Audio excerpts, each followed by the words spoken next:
Vamos justamente agora ir para os Estados Unidos, porque o ministro de Negócios Estrangeiros da França disse que o risco de guerra no continente europeu nunca foi tão alto. O Eliseu Caetano está chegando novamente aqui conosco. Eliseu, isso foi dito também lá, né, toda a questão que envolve Donald Trump, Zelensky e a Europa se posicionando, claro, está no continente deles lá, a grande preocupação de uma terceira guerra mundial. Trump, inclusive, falou isso para Zelensky. Como é que você pode trazer todas essas atualizações e longe de haver uma solução, né, Eliseu? Seja bem-vindo.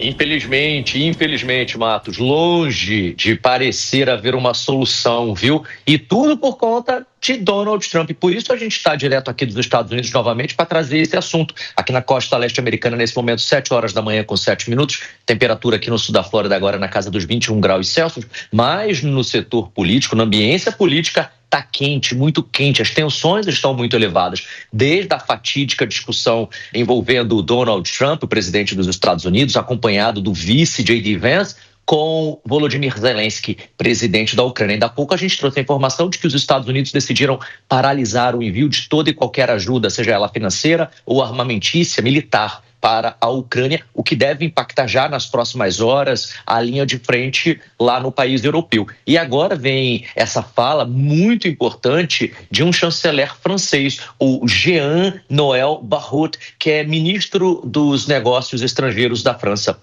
Ele deu uma entrevista a uma rede de rádios lá na França, uma rede de rádios importante, inclusive, que estava fazendo a cobertura de um encontro que ia acontecer no parlamento francês, exatamente sobre a guerra da Ucrânia e também sobre a segurança lá na Europa. E ele deu essa declaração que é realmente assustadora. Ele disse que há um risco alto e cada vez mais iminente de uma guerra acontecer, de uma guerra estourar na Europa. Isso vai de encontro com o que Donald Trump falou aqui para Volodymyr Zelensky, de que ele estaria querendo não a paz e sim a terceira guerra mundial. E o que acontece agora? Esse ministro francês deu essa fala um dia depois de uma cúpula ter acontecido em Londres e de ter apresentado uma proposta franco-britânica para uma trégua de um mês na guerra entre Rússia e Ucrânia, que, como a gente sabe, tem acompanhado aqui na programação da Jovem Pan News, já se arrasta aí há mais de 3 anos. E agora o Jean-Noël Barrot disse que o risco de guerra no continente europeu nunca foi tão alto. Segundo ele, a linha de frente russa está constantemente se aproximando, e citou as ambições que ele chamou de imperialistas de Moscou, particularmente depois da invasão da Ucrânia. Ele disse que é por isso que a França tem dito há cerca de 7 anos que é preciso, sim, intensificar as defesas para conter essa ameaça. Ele disse que o que o mundo está testemunhando hoje é que há uma realidade na Europa e que muitos europeus não querem ver. A guerra está sim se aproximando e a paz não é mais uma verdade naquele lugar. Agora, com relação à participação dos Estados Unidos nisso, Donald Trump ontem disse, olha, nós não queremos abandonar a Ucrânia, mas enquanto Volodymyr Zelensky não quiser a paz, nós não iremos mais ajudar, não iremos mais interferir. E aí já começa a faltar suprimentos na linha de frente lá na Ucrânia. E até quando a Ucrânia pode suportar sem ajuda militar e financeira dos Estados Unidos, que é de bilhões e bilhões de dólares? Essa é uma grande questão e a Europa agora começa a se movimentar para tentar ajudar, para tentar intervir nessa situação e, quem sabe, acabar com essa guerra que, como eu disse, já dura aí pelo menos 3 anos, né? A gente vai seguir daqui, Matos e Lívia, acompanhando todos esses desdobramentos e polêmicas, e eu volto ao longo desta edição do Jornal da Manhã e, claro, da programação da Jovem Pan News, para a gente ir atualizando essa e outras informações com vocês aí no estúdio.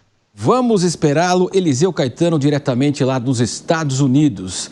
Desde Choccara, diante desse diagnóstico da possibilidade real de uma terceira guerra mundial, não era o momento, evidentemente, para chamar todos numa sala fechada, sem TV, sem ninguém acompanhando essa reunião e buscar, de fato, uma tentativa aí de um cessar-fogo? Claro que nós sabemos que a condição da Rússia é ficar com parte do território mais valorizado e também mais rico lá da Ucrânia, que a Ucrânia não vai aceitar. Mas, de qualquer forma, também nós temos toda essa situação ainda de repasses de dinheiro para compra de armamento, ou seja, a guerra vai se estender com a iminência de uma terceira guerra mundial. De fato, aí uma situação extremamente complexa, mas, ao que parece, desta forma não vai ser resolvida, né, Deise?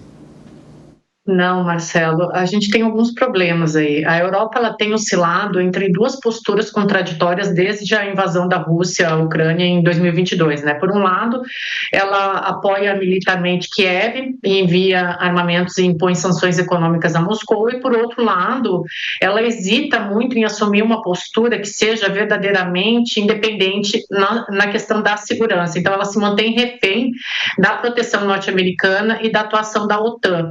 Então, se a Europa realmente vê uma guerra iminente no horizonte, a maior falha não é apenas na falta de preparação militar imediata, mas também na ausência de um plano estratégico de longo prazo.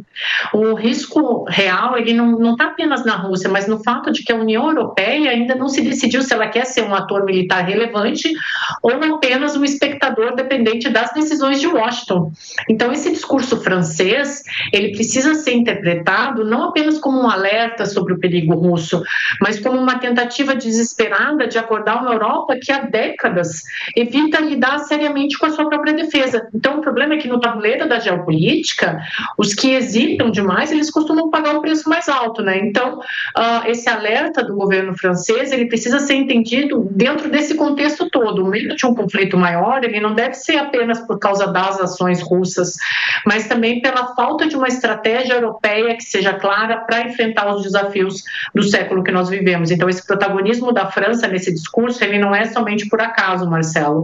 Paris tem sido uma das poucas capitais europeias que defendem uma força de defesa continental mais independente dos Estados Unidos. Enquanto isso, a gente vai ver aí a União Europeia completamente perdida nesse confronto. Aliás, a União Europeia já está perdida há décadas quando se fala de estratégia militar.